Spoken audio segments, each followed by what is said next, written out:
সমবেত সম্মানিত সুপ্রিয় মুসল্লিয়ান কিরাম, আল্লাহ রাব্বুল ইজ্জত ওয়াল জালাল এর দরবারে আমরা কালিমাতুশ শুকর আদায় করছি যে আল্লাহ সুবহানাহু ওয়া তাআলা আমাদেরকে মাহে শাওয়াল এর দ্বিতীয় জুমায় সমবেত হওয়ার তৌফিক দিয়েছেন। সকলেই পড়ি আলহামদুলিল্লাহ। দরুদ ও সালাম পেশ করছি সাইয়্যিদিনা মুহাম্মাদুর রাসূলুল্লাহ সাল্লাল্লাহু আলাইহি ওয়াসাল্লামের প্রতি। সম্মানিত উপস্থিতি, আজকে শাওয়ালের ৮ তারিখ। শাওয়াল মাসের মাসকেন্দ্রিক একটি বিশেষ ফজিলতপূর্ণ আমল আছে, যেটি আমরা বারবার স্মরণ করছি যেন ওই আমলটি আমাদের ছুটে না যায়। আর সেটি হচ্ছে ৬টি সিয়াম পালন করা। যে সিয়ামের ব্যাপারে আল্লাহ রসুল বলেছেন, যে ব্যক্তি রমজান মাসের সিয়াম পালন করলো অতঃপর শাওয়ালের ৬টি সিয়াম পালন করলো, কানা কা সিয়ামিদ দাহর, সেজন্য সারা বছরই রোজা রাখলো। তো আমরা এই ৬টি সিয়াম যাদের পক্ষে রাখা সম্ভব হয়েছে, আল্লাহ আমাদের এই সিয়ামগুলো কবুল করুন। কারো যদি বাকি থাকে বা এখনো শুরু করেননি, আমরা চেষ্টা করব এই মাসের মধ্যেই সিয়ামগুলো পালন করতে। আল্লাহ আমাদেরকে তৌফিক দিন, বলি আমিন। আমরা ঈদের পরের দিন অর্থাৎ শাওয়াল মাসের দ্বিতীয় দিন আমরা গত জুমায় আলোচনা করেছিলাম যে রমজান পরবর্তী সময়কালে মুমিনের করণীয়। এই বিষয়ে আমরা সিয়ামের ধারাবাহিকতা রক্ষার আলোচনা করেছি যে আমরা নফল সিয়ামগুলো পালনের মাধ্যমে আমরা সিয়াম পালনের ধারাবাহিকতা রক্ষা করতে পারি। এরপর বিভিন্ন নফল সালাতের কথা বলেছি যে এই সালাতগুলো আদায়ের মাধ্যমে আমরা যেমন রমজানে সালাতুত তারাবিহ, কিয়ামুল লাইল আদায় করেছি, এর ধারাবাহিকতা আমরা নফল সালাতুত তাহাজ্জুদ, কিয়ামুল লাইল আদায়ের মাধ্যমে পালন করতে পারি। এমনিভাবে দান সাদাকা থেকে শুরু করে তেলাওয়াতে কোরআন, রমজান মাসে যে সকল কাজ আমরা গুরুত্ব দিয়ে আবেগ দিয়ে করেছি, এই কাজগুলোর ধারাবাহিকতা আমরা রক্ষা করতে পারি এবং আমরা চেষ্টা করব বলি ইনশাআল্লাহ। আজকে আমরা যে বিষয়টি আলোচনা করব বা শুনব সেটি হচ্ছে আমলে সালেহ, নেক কাজ, ইবাদাত সংরক্ষণের উপায়। যে আমরা রমজান মাসে 30 দিন সিয়াম পালন করেছি, তারপর কিয়ামুল লাইল, সালাতুত তারাবিহ, অনেক আলহামদুলিল্লাহ অনেক নেক আমল আমরা যার যার সাধ্যমতো করেছি। আল্লাহ যাদেরকে যে পরিমাণ করার তৌফিক দিয়েছেন, অন্তর থেকে বলি আলহামদুলিল্লাহ। এমনিভাবে শাওয়াল মাসের 6টি রোজা রেখেছি বা রাখবো। আরও যত ইবাদত বান্দিগি আমরা রমজানের বাহিরে করে থাকি, এই সকল ইবাদাত আমল সংরক্ষণে আমাদের বেশ কিছু বিষয় আছে বা মৌলিক 5টি বিষয় আছে, যে এই মৌলিক 5টি নেতিবাচক বিষয় বর্জন করতে হবে, না হলে আমল বরবাদ হবে। দীর্ঘ 1 মাসের কষ্টকর সিয়াম, তারপরে তারাবিহ, কিয়ামুল লাইল, যত ইবাদত আমল করি এগুলো বরবাদ হবে। এজন্য আমল করার আগে আমল বরবাদ হয় কিসে, এটা জানা বেশি জরুরি। এজন্য দেখবেন ডাক্তারও পরীক্ষা নিরীক্ষা করে যখন আপনাকে ঔষধ দেয়, সাথে সাথে কিছু টিপস দেয় যে এটা খেতে পারবেন না, এটা খেতে পারবেন না, বলে না? অ্যালার্জি আছে, ডাক্তার পরীক্ষা নিরীক্ষা করে ওষুধ দেয়, পাশাপাশি বলে আপনি ইলিশ মাছ খাবেন না, গরুর গোশত খাবেন না, পুঁটি মাছ খাবেন না। অর্থাৎ অ্যালার্জি সৃষ্টি করে, বৃদ্ধি করে এমন বস্তুগুলো আপনি অন্তত আর যাই হোক চিকিৎসা চলাকালীন খেতে পারবেন না। তারপরে ডায়াবেটিস আছে, পরীক্ষা নিরীক্ষা করে ধরা পড়েছে, তখন বলে যে আপনি মিষ্টি জাতীয় কিছু খেতে পারবেন না। তার মানে এগুলো খেলে আপনার চিকিৎসা হবে না। অনুরূপভাবে কোরআন হাদিস স্টাডি করলে দেখা যায় এমন কিছু বিষয় আছে যেই বিষয়গুলোতে লিপ্ত হলে মুমিনের আমল বরবাদ হয়ে যায়। এজন্য ইবাদতের পাশাপাশি এগুলো বর্জন করার জন্য বলেছে, যেন ইবাদত সংরক্ষণ থাকে। আসুন আমরা আজকে ইবাদত সংরক্ষণে যে সকল নেতিবাচক বিষয় বা ইবাদত বিধ্বংসী বিষয় আমাদের পরিহার করতে হবে, বর্জন করতে হবে, আমরা সেই সকল বিষয় ছোট ছোট করে জানার চেষ্টা করি, বলি ইনশাআল্লাহ। বিষয় অনেকগুলো, তন্মধ্যে মৌলিক 5টি বিষয়। প্রথমে হেডলাইনগুলো বলে দেই। প্রথমে আমাদেরকে শিরিক বর্জন করতে হবে।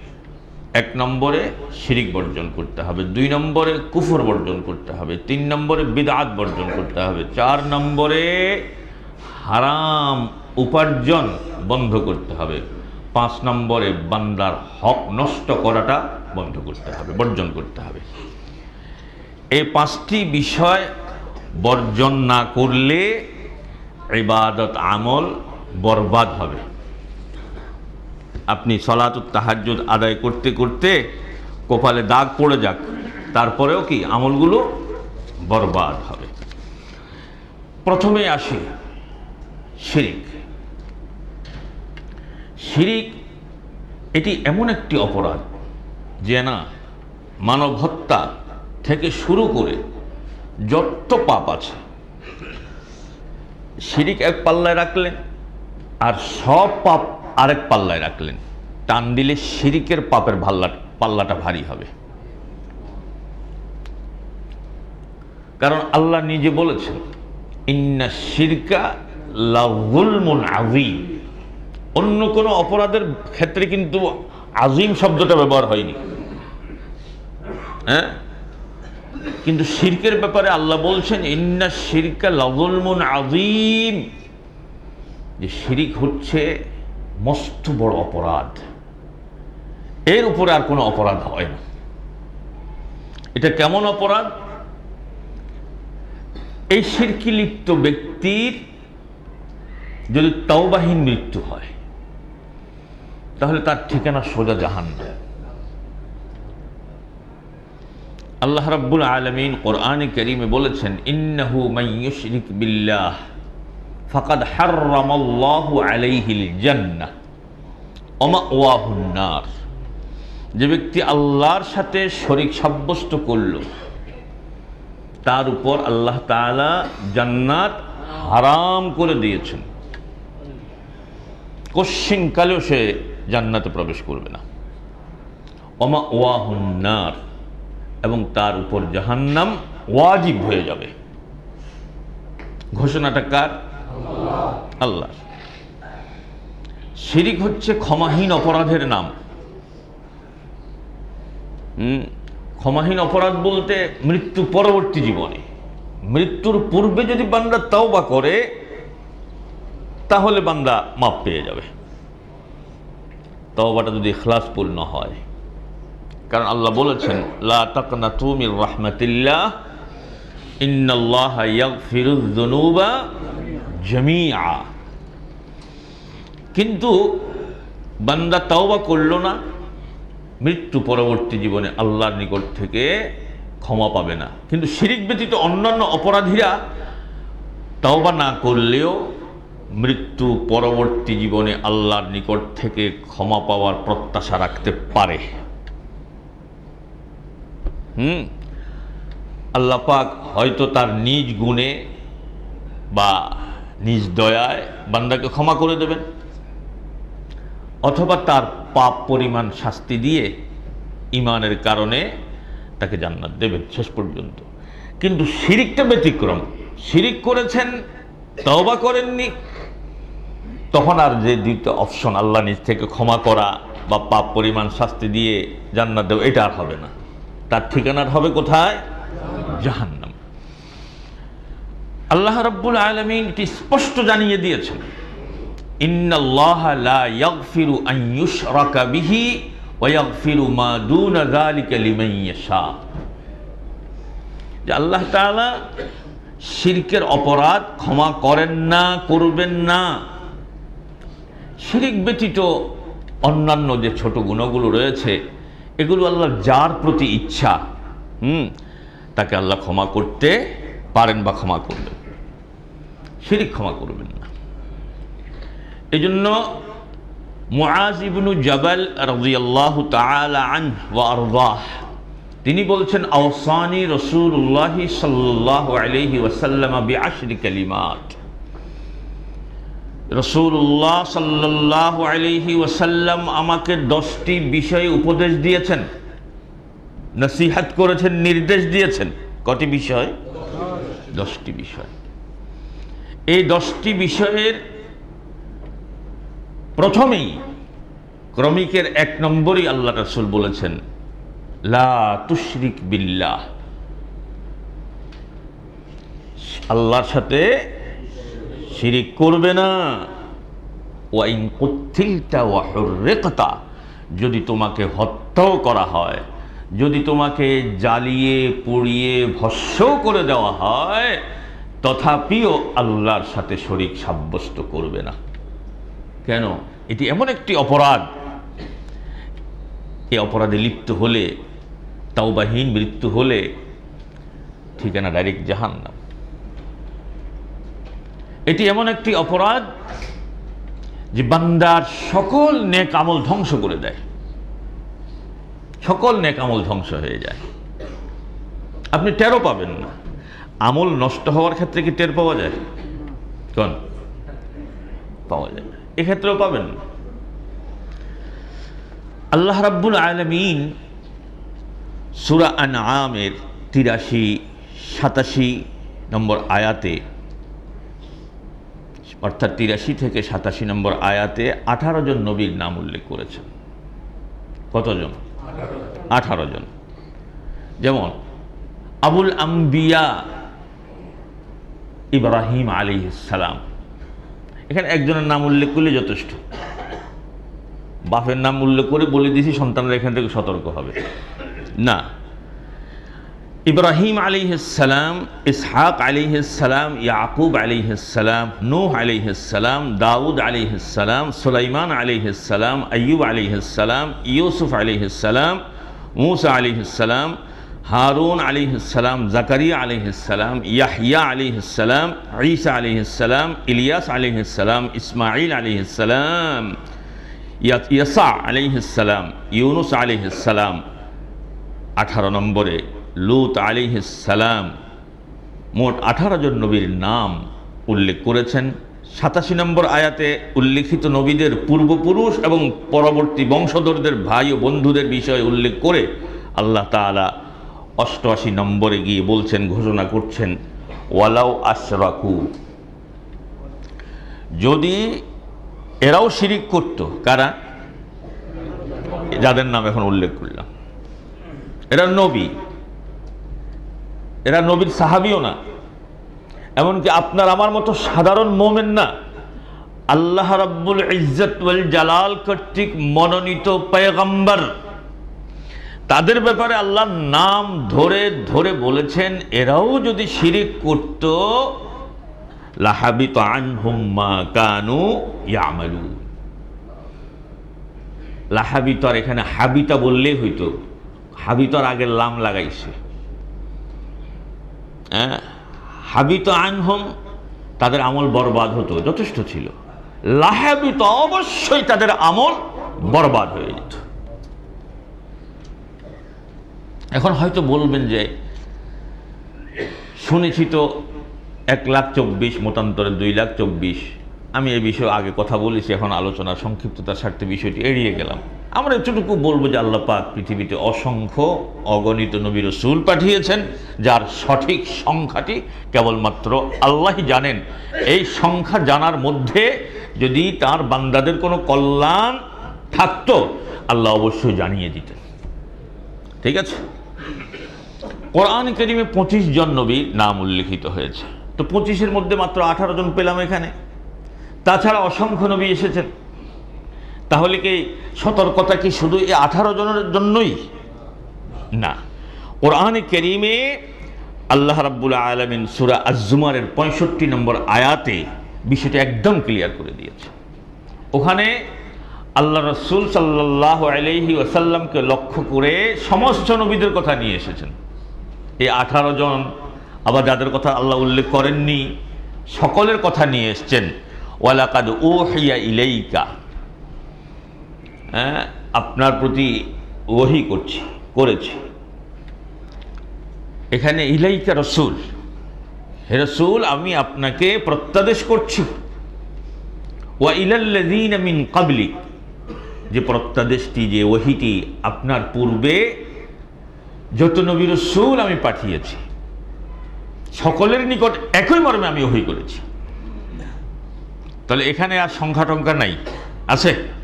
সর্বশেষ রাসূল সাল্লাল্লাহু আলাইহি ওয়াসাল্লাম এর পূর্বে, আপনার পূর্বে আদম আলাইহিস সালাম থেকে নিয়ে আপনার পূর্ববর্তী ঈসা আলাইহিস সালাম পর্যন্ত সকল নবীদের নিকট একই মর্মে আমি ওহী করেছি। সেটি কি, কত গুরুত্বপূর্ণ সেটি? লা ইন আশরাকতা, যদি তুমি শিরিক করো, ওই যে বলছে আমল বরবাদ হবে। লাহাবিতা লা ইয়াহবাতান্না আমালুক, এখানে আরো শক্ত করছেন। ওখানে তো বলছেন লাহাবিতা, এখানে বলছেন লা ইয়াহবাতান্না।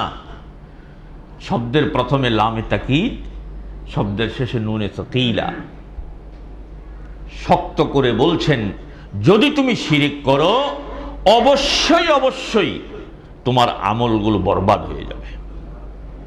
তাহাজ্জুদ পড়েছো, কিয়ামুল লাইল করেছো, সিয়াম পালন করেছো, 5 ওয়াক্ত সালাত আদায় করেছো, নফল সালাত আদায় করেছো, কত ভালো কাজ তুমি করেছো,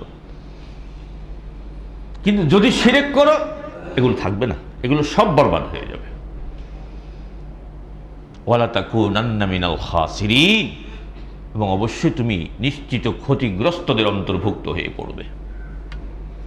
তাহলে আমল সংরক্ষণের জন্য সর্বোচ্চ সতর্কতার সাথে যে বিষয়টি থেকে বাঁচতে হবে সেই বিষয়টির নাম হচ্ছে শিরক। আফসোস, আমাদের সাধারণ কিছু মুসলমান, আমরাও আছি, আমরা মনে করি সুরঞ্জিত বাবু, হিন্দু নাম মনে আছে বিদায় উনার নাম আছে, আপনার মাইন্ড করেন না, আরেকজনের নাম আসতেছে না, উনার নামটা মনে আছে এই কারণে। চিত্তরঞ্জন দাস, এরা যদি শিরিক করে এটা শিরিক, এদের ঠিকানা জাহান্নাম। কিন্তু নুরুল ইসলাম যদি শিরিক করে এটাকে শিরিক মনে করে না। কি কথা ঠিক নেই? এটাকে আরো সহজ ভাষায় এক কথা নিয়ে আসি, যারা দুর্গা পূজা করে তাদেরকে আমরা মুশরিক মনে করি, দুর্গা পূজাকে শিরিক মনে করি। কিন্তু যারা মাজার নামক দুর্গা পূজা করে এদেরকে আমরা মুশরিক মনে করি না, বরং বুজুর্গ মনে করি। কথা কয় না? আপনি আমাকে বলেন, যে ব্যক্তি আল্লাহকে বাদ দিয়ে কবরস্থ ব্যক্তির কাছে চাইতে গেল, বাবা আমাকে এটা দেন, এই দেন, সেই দেন, এই লোকটির ঈমান কি আর থাকলো? বলেন থাকলো? কিছু বাটপার আছে, তারা সাধারণ জনগণকে বিভ্রান্ত করবার জন্য এমন কৌশলে কথা বলে, যে আমরা তো শাহ আমানতে গিয়ে ওনার কাছে চাই না, মাইজ ভান্ডারে গিয়ে উনার কাছে চাই না, আজমিরে গিয়ে উনার কাছে চাই না। আমরা চাই তো আল্লাহর কাছে, কিন্তু উনারা বুজুর্গ মানুষ, আল্লাহর প্রিয় মকবুল বান্দা, উনাদের ওসিলা ধরি আল্লাহর কাছে কই, এরকম কথা কয় না মনে হয়। তো সাধারণ মূর্খ, দিন সম্পর্কে ন্যূনতম জ্ঞান নাই, ওরা মনে করে ওইলেও তো হইতে পারে। এরপরে এমন আজগুবি আজগুবি কারামতের কথা কইব, যিনি হুতি আছে পিসাব হেমিয়ারে উড়াই আগাগোড়া ফিটলেও হেমিও কইতে পারত না যে আর দ্বারা এত কেরামতি হয়েছে। কি হেমিয়ারের রিমান্ডে নিল, হেমিও কইতে পারত না যে হেমিয়ার অন্ধ মুরিদেরা, অন্ধ ভক্তরা উনার নামে যত কেরামতির কথা ছড়াইছে আল্লাহর কসম নিজেও জানি না। আহা, এটা শয়তানের অপকৌশল। কারণ শয়তানের চূড়ান্ত শপথ ছিল বনি আদমকে জাহান্নামী বানানো। এখন যারা ঈমান আনে নাই, কাফের, তাদের জন্য তো জাহান্নাম অবধারিত। ঈমান যারা এনে ফেলেছে, হ্যাঁ, তাদেরকে কিভাবে জাহান্নামী বানানো যায়, এজন্য শয়তান এই পীর পূজা, মাজার পূজা এগুলো ছড়িয়ে দিয়ে মুসলমান নাম নুরুল ইসলাম, আব্দুল্লাহ, আব্দুর রহমান, এই ব্যক্তিগুলো মাজারে গিয়ে শিরিক করছে। আর আমরা মনে করছি দরগাতে গেলে, দুর্গাতে গেলে কি হয় শিরিক, আর দরগাতে গেলে শিরিক হয় না। নাউযুবিল্লাহি মিন। মুসলমান ভালো করে মনে রাখুন, আল্লাহর কাছে চাইতে কোনো মাধ্যম লাগে না। আমার আল্লাহ এত দুর্বল না, হ্যাঁ, যে কারো মাধ্যম ছাড়া বান্দার ডাক শুনতে পান না, এমন দুর্বলতা থেকে আল্লাহ সম্পূর্ণ মুক্ত। কথা ঠিক কিনা বল? বান্দা যখনই যে মুহূর্তেই ডাকে, আমার আল্লাহ রাব্বুল আলামিন তার বান্দার ডাকে সাড়া দেন। উদউনি, উদউনি, আমাকে ডাকো, আমার কাছে চাও। এরপরে সুম্মাও ব্যবহার করেন নাই, ফাও ব্যবহার করেন নাই, আস্তাজিব লাকুম, ডাইরেক্ট আমি তোমার ডাকে সাড়া দেব। ঠিক আছে?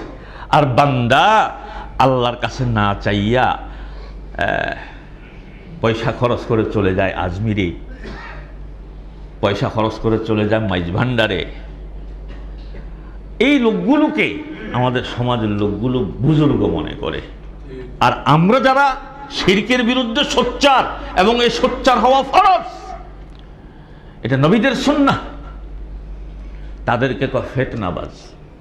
কয় কি কয় না? যত কথাই হোক, সার কথা সেটা হলো, আপনি যদি আপনার আমল, সিয়াম কিয়াম থেকে শুরু করে যত আমল করেছেন আর করবেন, এগুলো যদি সংরক্ষিত থাকুক, এটা যদি চান, তাহলে আপনাকে অবশ্যই শিরিক থেকে নিরাপদ দূরত্ব বজায় রেখে চলতে হবে। মাজার পূজারীদের থেকে নিরাপদ দূরত্ব বজায় রেখে চলতে হবে। এক শ্রেণীর পীর মুর্শিদ নামে যে লোকগুলো আছে, এদের থেকেও নিরাপদ দূরত্ব বজায় রেখে চলতে হবে। এরা শয়তান কর্তৃক নিয়োগপ্রাপ্ত ঈমান চুরি করার শয়তানের এজেন্ট। ওই যে সূরা নাস পড়েন নাই, মিনাল জিন্নাতি ওয়ান নাস, এরা হচ্ছে মানুষরূপী মুমিনের ঈমান চুরি করার শয়তান কর্তৃক নিয়োজিত এজেন্ট। সুতরাং এদের থেকে আমাদের বাঁচতে হবে। তাহলে সার কথা কি বললাম? যে আমাদেরকে শিরিক থেকে মুক্ত থাকতে হবে, মুক্ত থাকতে হবে। শিরিকের ইবাদত মনে করা যাবে না। এরপরে কুফর বর্জন করতে হবে। কুফর, আমরা অনেক সময় মনে করি কুফর মানে হচ্ছে আল্লাহকে অস্বীকার করা। হ্যাঁ, এটাও ঠিক আছে, কিন্তু কুফরের অর্থ আরো ব্যাপক। আপনি আল্লাহকে স্বীকার করেছেন, কিন্তু পরকাল অস্বীকার করেছেন, ঈমান হবে? এটাও কুফর। আল্লাহকে বিশ্বাস করেছেন, পরকাল বিশ্বাস করেছেন, মালাইকার অস্তিত্ব তথা ফেরেশতার অস্তিত্ব অস্বীকার করেছেন, ঈমান হবে? দেখুন না, আমরা এই বিষয়গুলো বিশ্বাস করি, কিন্তু আপনি ইসলামের কোনো একটি বিধানকে, যা কোরআন সুন্নাহর অকাট্য দলিল প্রমাণ দ্বারা সাব্যস্তকৃত, এমন কোনো বিষয়কে আপনি উপহাস করেছেন, ঠাট্টা করেছেন, আপনি বলছেন এটা আধুনিক যুগে চলতে পারে না, এমন বিশ্বাস যে করবে সেও কাফের হবে। এটা আমার কথা না, সকল আহলে ইলম কোরআন সুন্নাহর আলোকে এই মত দিয়েছেন।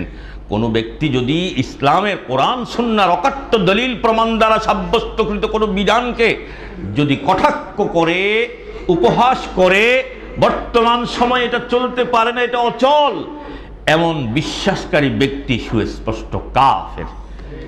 ও মুসলমান, তুমি এই বিশ্বাস করো তোমার রব এমন বিধান দিয়েছেন যিনি যুগের হাল বুঝতেন না, এমন বিধান দিয়েছেন তোমার রব 1445 হিজরি সনে তার দেওয়া বিধানটি অচল হয়ে যাবে, এই বিষয়ে তোমার রব জানতেন না, তুমি এই বিশ্বাসিত করলে তোমার ঈমান থাকবে?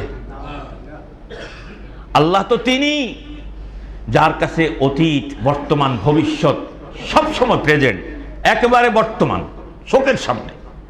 তো তিনি বিধান দিয়েছেন, আর তুমি বলছো ইহুদিদের প্ররোচনায়, খ্রিস্টানদের প্ররোচনায়, ইসলাম বিদ্বেষীদের প্ররোচনায়, অথবা তাদেরকে খুশি করবার জন্যে তুমি বলছো বর্তমান সময় পর্দা অচল, বর্তমান সময় এই বিধান অচল, ওই বিধান অচল, এটা চলতে পারে না। মোমেন, তোমার ঈমানকে একটু ল্যাবরেটরিতে নিয়ে একটু চেক করে দেখো, তুমি নিজেই তখন বুঝবে। সে ল্যাবরেটরি হলো কোরআন আর সুন্নাহ। তখন তুমি নিজেই বুঝবে যে আমার ঈমান নষ্ট কবে হয়ে আছে আমি তো বলতে পারবো না। ঘরে তো কিছু নষ্ট হইলে গন্ধ নাকে আসলে বুঝতে পারি, কিন্তু ঈমান তো এমন এক জগতের বিষয়, বুঝতেও পারার সুযোগ নেই। সুতরাং কুফর থেকে কি বাঁচতে হবে, এটি আমার কথা নয়। সূরা মায়েদার 5 নম্বর আয়াতে আল্লাহ রাব্বুল ইজ্জত ওয়াল জালাল বলেছেন, কত নম্বর আয়াত, কোন সূরা? নাম বলেন। সূরা আল মায়েদা আয়াত নম্বর 5। ওখানে আল্লাহ বলছেন, ওয়ামান ইয়াকফুর বিল ঈমান, ওয়ামান ইয়াকফুর বিল ঈমান, ঈমানের সাথে যে কুফরি করলো, মানে ঈমান মানছে আবার সাথে সাথে কুফরি করলো। মুসলমান একটু মনোযোগ দিয়ে শোনেন, ফাকাদ হাবিতা আমালুহু, ফাকাদ হাবিতা আমালুহু, তার আমল বরবাদ হয়ে যাবে। কুফরি করেছেন, আমল শেষ। ওয়াহুয়া মিনাল আখিরাতি, ওয়াহুয়া ফিল আখিরাতি মিনাল খাসিরিন, কিয়ামতে আখিরাতে সে ক্ষতিগ্রস্তদের অন্তর্ভুক্ত হবে। ভাইজান, ছোট্ট একটা যুক্তি দেই। গাছ, এই যে সবুজ পাতা, এগুলো মানুষের নিঃশ্বাসের সাথে যে বিষাক্ত কার্বন ডাই অক্সাইড নির্গত হয়, এটা শোষণ করে আমাদেরকে পিওর, স্বাস্থ্যকর, স্বাস্থ্যসম্মত, নির্ভেজাল অক্সিজেন দেয়। আমি যদি প্রশ্ন করি কতক্ষণ দেয়, উত্তর দিতে একটু বিলম্ব হবে। যতক্ষণ গাছের সম্পর্ক মাটির সাথে থাকে। কথা কি এই নয়? কোনো কারণে কেটে ফেলেছেন, অথবা পচে গিয়ে মাটির সাথে তার মৌলিক আত্মিক যে সম্পর্ক থাকার কথা সেটা হারিয়ে ফেলেছে, মাটি থেকে সে আর কিছু নিতে পারে না। পাতা শুকিয়ে গেছে অথবা সবুজই আছে, এই পাতার কি আর ক্ষমতা আছে আপনার কার্বন ডাই অক্সাইড শোষণ করে অক্সিজেন সরবরাহ করার সুযোগ আছে? আছে? নাই। ঠিক অনুরূপভাবে আপনার যতক্ষণ ঈমান আছে ততক্ষণ আপনার আমল কবুল হবে।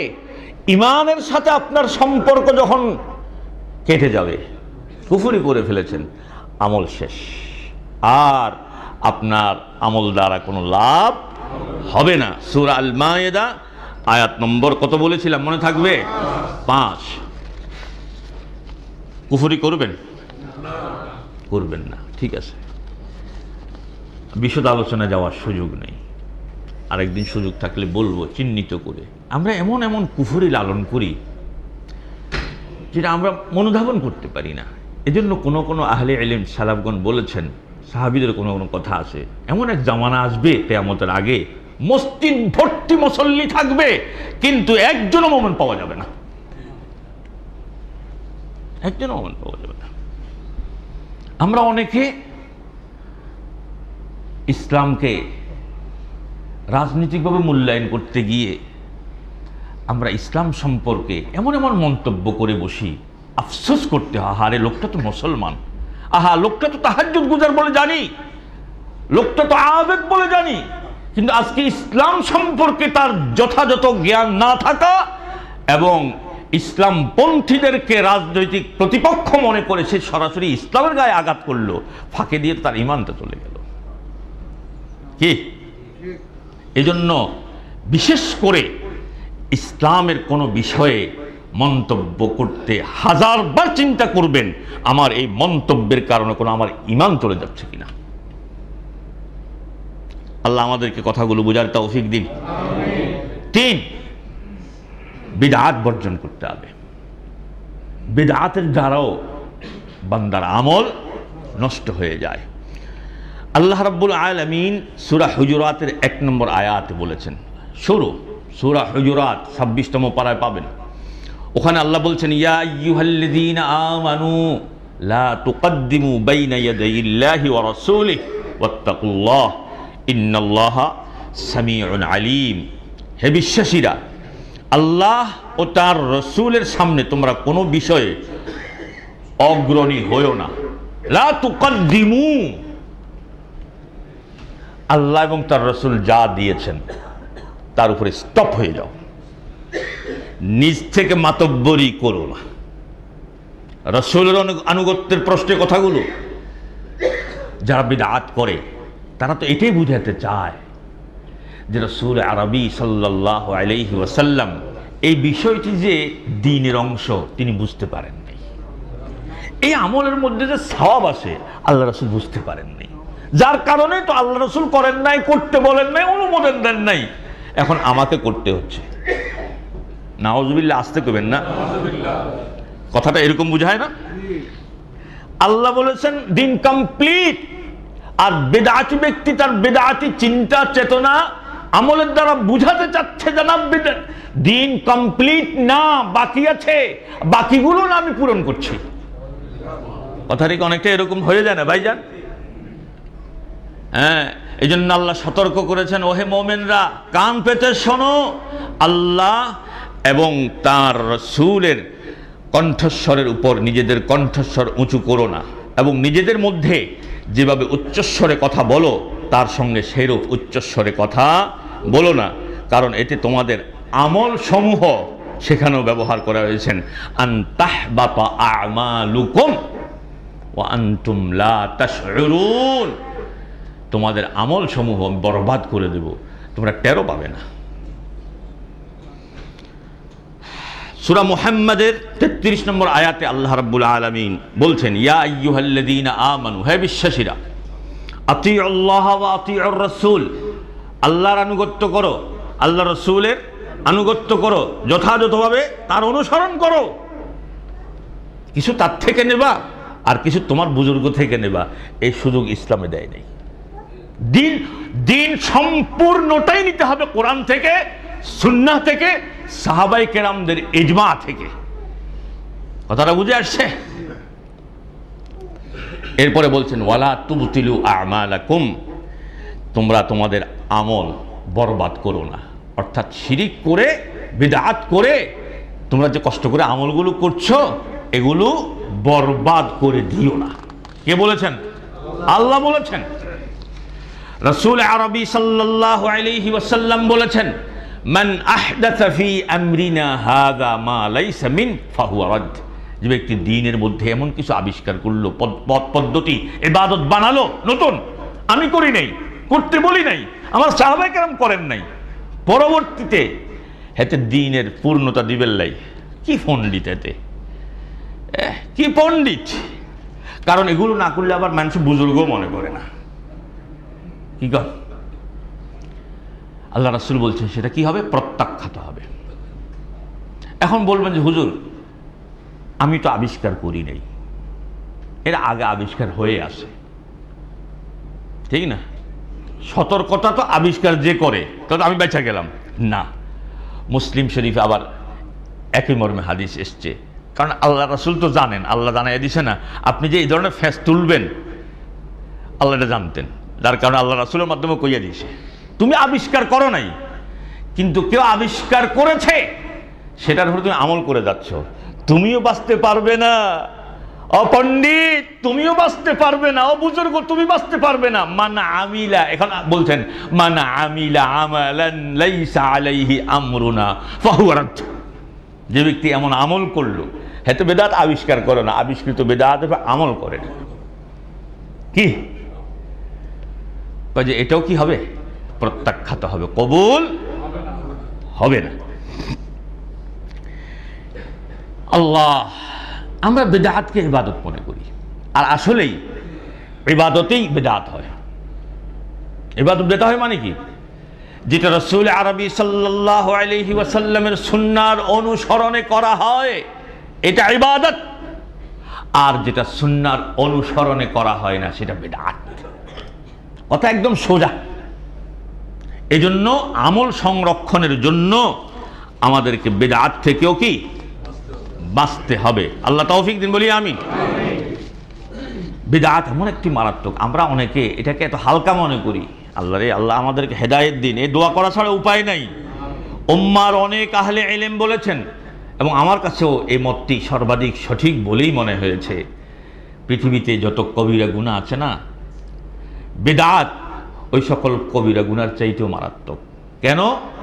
গুনাহের দ্বারা দ্বীন ইসলাম বিকৃত হয় না, কিন্তু বেদাতের দ্বারা আল্লাহ রসুলের রক্ত মাখা দ্বীনটা বিকৃত হয়ে যায়। কথা ঠিক কিনা বল? সুতরাং ওইটা তো মারাত্মক। কিন্তু বাংলাদেশের জনগণ কোন কোন আর পাবলিক কোন, বুজুর্গানের দিন কোন আর রাইট কোন, তারা কি আসলে বেদাতকে কবিরা গুনাহ মনে করেনি, বরং আরো সওয়াবের নিয়তে মজা করি করে। আল্লাহ আমাদেরকে বুঝার তৌফিক দিন। 4 নম্বর হচ্ছে হারাম উপার্জন বা খাদ্য বর্জন করতে হবে। এক্ষেত্রে আমরা উদাসীন। নামাজ পড়ে ঘুষ খায়, রোজা রাখে ঘুষ খায়, সুদ খায়, আর মনে মনে কয় যে আমি তো জান্নাতুল ফেরদাউসের মাঝখানে আমার জন্য বিশাল কুরসি বানাইয়া রাখছে, যাইয়েই হয় বইয়া যাবো। আহা ভাইজান, আল্লাহ রাসূলুল্লাহ সাল্লাল্লাহু আলাইহি ওয়াসাল্লাম বলছেন, আইয়ুহান নাস, ওহে মানুষ, কান পেতে শোনো, ইন্নাল্লাহা তাইয়্যিব লা ইয়াকবালু ইল্লা তাইয়্যিবা। আল্লাহ পূত পবিত্র, তিনি পূত পবিত্র দান ব্যতীত অন্য দান আল্লাহ কবুল করেন না। ওয়া ইন্নাল্লাহা আমারাল মুমিনিনা বিমা আমারা বিহিল মুরসালিন। আল্লাহ রাব্বুল আলামিন মুমিনদেরকে সেই আদেশই দিয়েছেন যে আদেশটা আল্লাহ তার রসুলদেরকে দিয়েছিলেন। মুমিনদেরকে আদেশ কি দিয়েছেন? ইয়া আইয়ুহাল্লাযীনা আমানু কুলু মিন তাইয়্যিবাতি মা রাযাকনাকুম।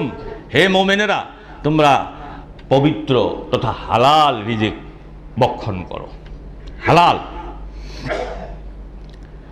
আর নবীদেরকে কি বলেছেন?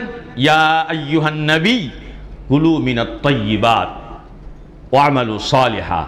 সকল নবীদেরকে, হে নবীগণ, আপনারা হালাল পবিত্র খাদ্য খান আর নেক আমল করেন।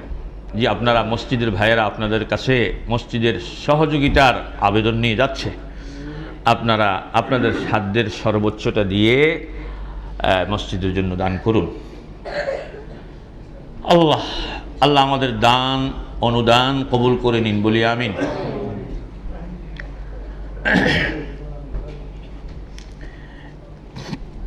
দান করতে থাকুন, আর দান করতে তো হাত আর পকেট ব্যবহার হবে, কানটা তো আর ব্যবহার হবে না। কানটা আমাকেই দেন। তো আল্লাহ রসুল এরপরে সুম্মা যাকারার রাজুলা, আল্লাহ রসুল একজন ব্যক্তির কথা স্মরণ করলেন, তার বিষয়টি বর্ণনা করছেন। ইউতিলুস সাফার, লম্বা সফর করেছে, উমরা করেছে, হজ করেছে, জাতীয় লম্বা সফর করেছে। আশআসা আগবার, তার দেহে চুলে সফরের যে চিহ্ন, চুলগুলো এলোমেলো, হ্যাঁ, এভাবে হয়ে আছে, দীর্ঘ সফর করলে যেভাবে দেখা যায়। ইয়ামুদ্দু ইয়াদাইহি ইলাস সামা, আকাশের দিকে হাত দুটি সম্প্রসারিত করে আল্লাহর কাছে সে দোয়া করছে, ইয়া রব, ইয়া রব, ইয়া রব। তার মানে সে আল্লাহর কাছে বিভিন্ন বিষয় প্রার্থনা করছে। সফর করিয়েছে, লম্বা সফর, মুসাফিরের দোয়া কবুল হয়, এই মর্মে হাদিস আছে। এবং আল্লাহ রসুল ওই হাদিসের শুরুতে বলছেন লা শাক্কা ফি ইন্না, এতে কোনো সন্দেহ নেই। এই লোকটা তো মুসাফির, হ্যাঁ, উমরা করেছে, হজ করেছে, হাত তুলে বলছে ইয়া রব ইয়া রব। আল্লাহ রাসূল বলছেন ওয়া মাতআমুহু হারাম, তার খাদ্য হারাম, ওয়া মাশরাবুহু হারাম, তার পানীয় হারাম, ওয়া মালবাসুহু হারাম, তার পরিধেয় বস্ত্র পোশাক হারাম, ওয়া গুযিয়া বিল হারাম, হারাম অর্থে, হারাম খাদ্যে, হারাম উপার্জনে তার দেহ গঠিত। ফাআন্না ইউস্তাজাবু লিযালিক, কি করে তার দোয়াটা কবুল হবে? কথাটা বুঝে আসতেছে? এ হাদিস কি বলে? হারাম থেকে বাঁচতে হবে, নতুবা ইবাদত আমল দোয়া আল্লাহর দরবারে কবুল। এই যে আমরা দোয়া করাই, শুধু শুধু হুজুরদের দোষ দেই। আগের জামানায় হুজুরেরা মুদি কষে লগে লগে বৃষ্টি নামছে কেন? তারপরে হুজুরেরা ফানি ফু দিছে, ভক্তি লাগে নাই,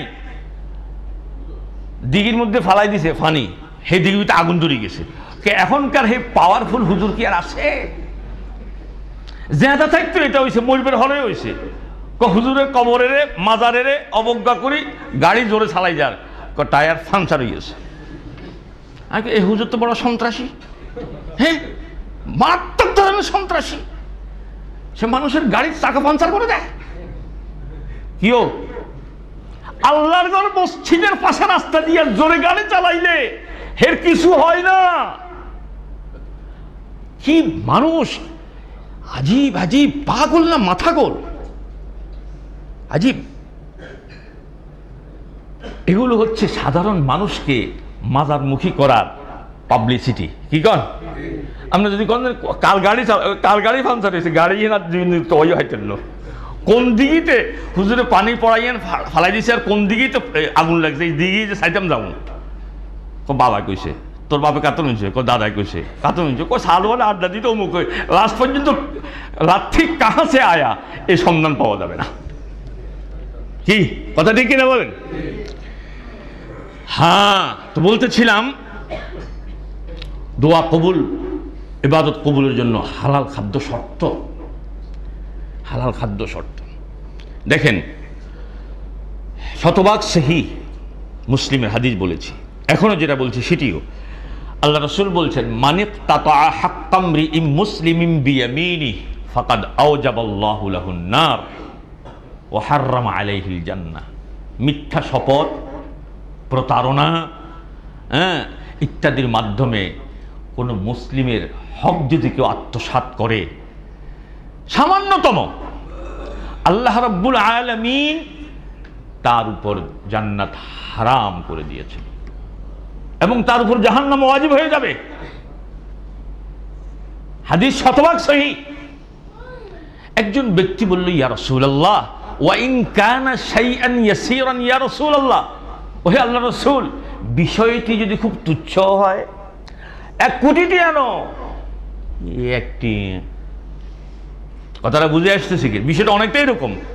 যদি সামান্য কিছু হয়, আল্লাহ রাসূল বলছেন ওয়া ইন কাযীবাম মিন আরাক, আরাক গাছের একটা কর্তিত ডালও যদি হয়, আর যদি কেউ অন্যায়ভাবে সেটা আত্মসাৎ করে, তার জন্য একই ফয়সালা। নাউযুবিল্লাহ, জোরে কইতেন না, নাউযুবিল্লাহ, জোরে কইতেন না। এজন্যই আল্লাহ রাসূল বলেছেন মান কানাত লাহু মাজলামাতুল লি আখিহি মিন ইরদিহি আও মিন শাইইন ফালইয়াতাহাল্লালহু মিনহুল ইয়াওম ক্বাবলা আল্লা ইয়াকুনা দিনার ওয়ালা দিরহাম।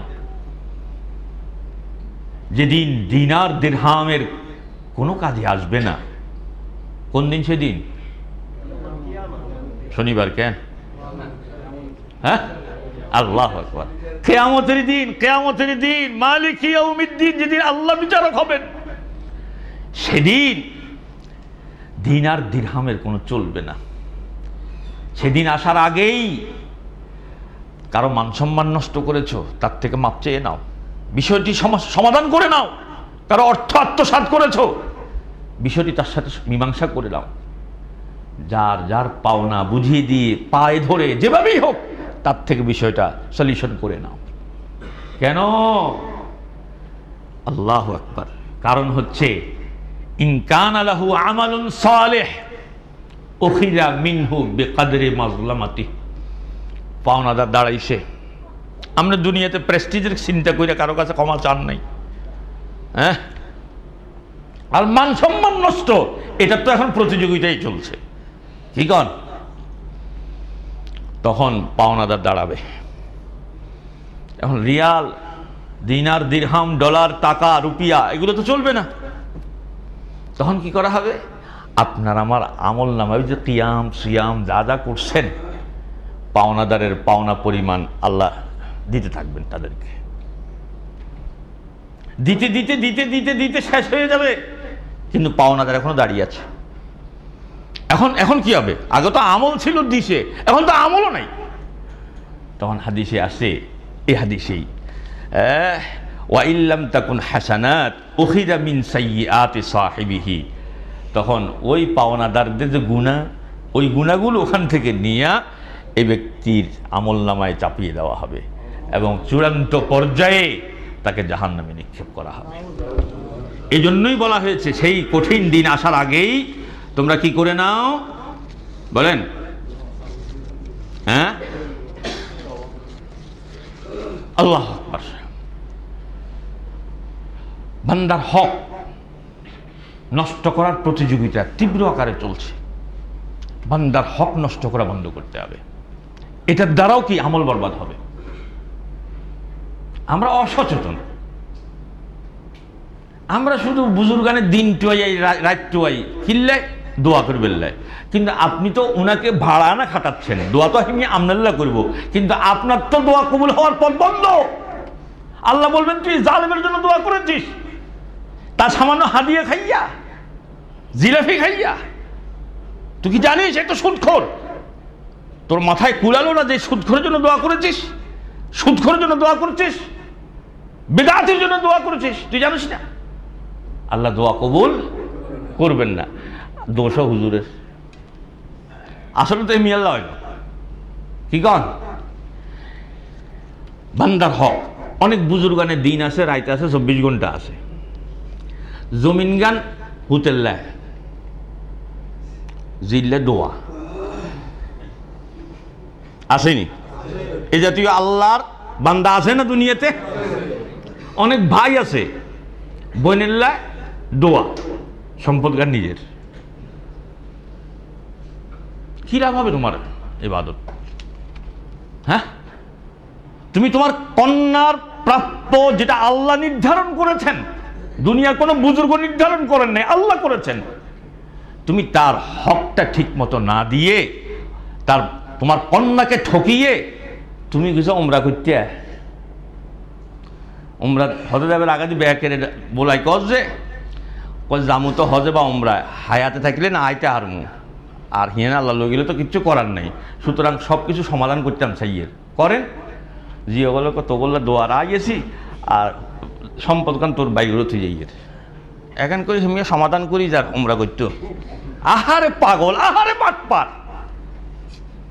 লাভ হবে না, লাভ হবে না। অন্যের সম্পদ আত্মসাৎ করে, সে আপনার নিজের কন্যা হোক, ছেলে হোক, মেয়ে হোক, বোন হোক, তার সম্পদ, তার অর্থ সম্পদ আত্মসাৎ করে আপনি বুজুর্গানের দিন নেবেন, রাইত নেবেন, কেন হবে না? আগে অন্যের হক আদায় করেন। এই বিষয়ক হাদিসটা বলে আলোচনার পরিসমাপ্তি টানছি। আল্লাহ রাসূল বলছেন, আতাদরুনা মানিল মুফলিস? মাল মুফলিস, সর্বহারা, নিঃস্ব, অসহায় কে জানো? সাহাবাদেরকে প্রশ্ন করছে, কে সর্বাধিক সর্বহারা, একদম নিঃস্ব, কিচ্ছু নাই, এমন কারা জানো? সাহাবায়ে কেরাম বললেন, আল মুফলিসু ফিনা মাল্লা দিরহাম লাহু ওয়ালা মাতা। আমাদের মধ্যে সর্বাপেক্ষা নিঃস্ব অসহায় ব্যক্তি তো তাকেই বুঝি যার কোনো সহায় সম্পদ নাই, ভোগ্য পণ্য বলতে কিচ্ছু নাই, তাকেই তো আমরা মুফলিস তথা সর্বহারা মনে করি। আল্লাহ রাসূল বললেন না, বিষয়টি তা না। ইন্নাল মুফলিসা মিন উম্মতি মান ইয়াতি ইয়াউমাল কিয়ামাতি বিসালাতিন ওয়া সিয়ামিন ওয়া যাকাহ। আমার উম্মতের মধ্যে অনেকে কিয়ামতে উঠবে সালাত নিয়ে, সিয়াম নিয়ে, দান সাদাকা নিয়ে তথা আমলে সালেহ নেক আমলের পাহাড় নিয়ে উঠবে।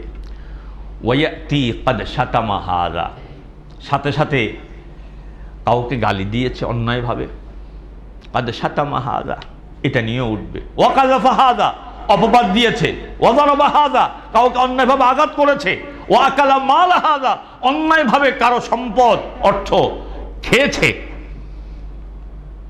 অন্যায়ভাবে কারো মান সম্মান নষ্ট করেছে, সাথে সাথে এগুলো নিয়ে উঠবে না। এগুলো রাজি দেব কেন? এগুলো সাথে উঠবে। ফায়ুতা হাযা মিন হাসানাতিহি ওয়া হাযা মিন হাসানাতিহি, যাদের এগুলো আত্মসাৎ করেছে এরা তো দুনিয়াতে তো আর পারি নাই। যে যার কাছে আমি পাওনা ছিলাম সে প্রভাবশালী ছিল, সে আমার পাওনা দেয়নি, রাজনৈতিক পাওয়ার ছিল, যাচ্ছে তাই আমার উড়িয়ে দিয়েছে। মামলা করেছি, সেখানেও বিচারক ওর পক্ষে রায় দিয়েছে আমি দুর্বল, আমার না আছে রাজনৈতিক শক্তি, না আছে সামাজিক শক্তি, না আছে আর্থিক শক্তি, কোনো শক্তি ছিল না, কোথাও বিচার পাই নাই, আজকে পেয়েছি। আজকের বিচারক এমন বিচারক যার কাছে সবকিছু কি পরিষ্কার। আজকের বিচারক তো তিনি মালিক ইয়াউমিদ্দিন। আজকের বিচারক হচ্ছেন আমার আল্লাহ রাব্বুল আলামিন। আমার আল্লাহ রাব্বুল আলামিন তিনি কারোর প্রতি জুলুম করেন না, তিনি কারোর প্রতি পক্ষপাতিত্ব করেন না। আপনার সামাজিক শক্তি যত বেশি হোক, আর্থিক শক্তি যত বেশি হোক, রাজনৈতিক শক্তি যত বেশি হোক, লাভ হবে না তো। ওই দুর্বল অসহায় ব্যক্তি সেদিন যখন মামলা করবে তখন ফায়সালা দিয়ে দেওয়া হবে, আপনার আমল তাকে দিয়ে দেওয়া হবে। ফায়ুতা হাযা মিন হাসানাতিহি ওয়া হাযা মিন হাসানাতিহি ফাইন ফানিয়াত হাসানাতুহু ক্বাবলা আন ইউকদা আলাইহি, যখন দিতে দিতে তার সব শেষ হয়ে যাবে তখন ওই ব্যক্তির বদ আমলগুলো তার কাঁধে চাপিয়ে তাকে চূড়ান্তভাবে জাহান্নামে নিক্ষেপ করা হবে। মুসলমান, সুতরাং সিয়াম পালন করেছেন, কিয়াম পালন করেছেন, অন্যকে ইফতার করিয়েছেন, তাসবিহ তাহলিল করেছেন, অনেক ইবাদত করেছেন, তো আলহামদুলিল্লাহ, আরো করবেন, কারণ আমাদেরকে সৃষ্টি করা হয়েছে ইবাদতের জন্য। ওমা খালাকতুল জিন্না ওয়াল ইনসা ইল্লা লিয়াবুদুন। কিন্তু ইবাদত আমল সংরক্ষণ করার জন্য যেই নেতিবাচক বিষয়গুলো বর্জন করা অপরিহার্য, না হলে আপনার আমল বরবাদ হবে, কিয়ামতে আপনি নিঃস্ব অসহায় হয়ে উঠবেন। সুতরাং এই বিষয়গুলো বর্জন করবেন, করবেন। শিরিক থেকে বাঁচতে হবে, কুফর থেকে বাঁচতে হবে, বিদআত থেকে বাঁচতে হবে, হারাম উপার্জন হারাম খাদ্য থেকে বাঁচতে হবে, এবং বান্দার হক নষ্ট করা, সেটা বান্দার মান সম্মানগত দিক থেকে হোক, অর্থ সম্পদগত দিক থেকে হোক, যে দিক থেকেই হোক, বান্দার অধিকার হক নষ্ট করা, এটা থেকেও কি বাঁচতে হবে, বিরত থাকতে হবে। আপনার সম্পদ আপনি ভাগ করার অধিকার নাই, এটা আল্লাহ ভাগ করে দিয়েছেন, আপনি হচ্ছেন শুধু আল্লাহর ভাগ বাস্তবায়ন করা। কেন কেন অনেক আছে ছেলেদেরকে বেশি দিয়ে যায়। ভাইজান, এই বেশি দেওয়ার দ্বারা কি ছেলেরা কি আসলে উপকৃত হয়? আপনার একটু তৃপ্তি আসে, হ্যাঁ হোলারে দিছি, এই যে দিছেন আল্লাহর বিধানকে লঙ্ঘন করেছেন। ছেলে যখন হাই গেছে ইয়ার হরে আপনার ঠেলিমিলি বিদ্যাশ্রমে হারাই দিব, কি হেতে কাঁড়া হাতের উদ্ধার করিয়ে দিস না। না, আল্লাহর বিধান এর সামনে আত্মসমর্পণ করবেন। বোন যদি সম্পদ পানেওয়ালা থাকে দিয়ে দেন। হ্যাঁ, বাপে ভুল করে গেছে, বাপে হয়তো তার মেয়েদেরকে না দিয়ে, আপনি বাপের ছেলে ছিলেন, বুড়া বয়সে বাপের খাওয়াইবেন, এসব দুর্বল চিন্তা করে হয়তো আপনি দিয়ে গেছে। আপনি নিজ উদ্যোগে কোনো একজন আলেমের সাথে পরামর্শ করে সম্পদগুলো বাপের জীবিত থাকলে যেভাবে বন্টিত হইতো ওইভাবে বন্টন করে দিয়ে দেন, এটাই বাঁচার উপায়। আর নতুবা আপনিও ফাঁসলেন, বাপ তো নিজ থেকে নিজেই ফেঁসে গেল। আল্লাহ আমাদেরকে কথাগুলো বোঝার তৌফিক দিক, বলি আমিন। আল্লাহ আমাদের সকল ইবাদাত আমল কবুল করুন, বলি আমিন। ইবাদাত আমল কবুল হওয়ার পথে যতগুলো প্রতিবন্ধকতা আছে, আল্লাহ পাক আমাদেরকে সেই সকল প্রতিবন্ধকতা দূর করে আমাদেরকে ইসলামের সঠিক বুঝের উপরে থাকার তৌফিক দিক, বলি আমিন।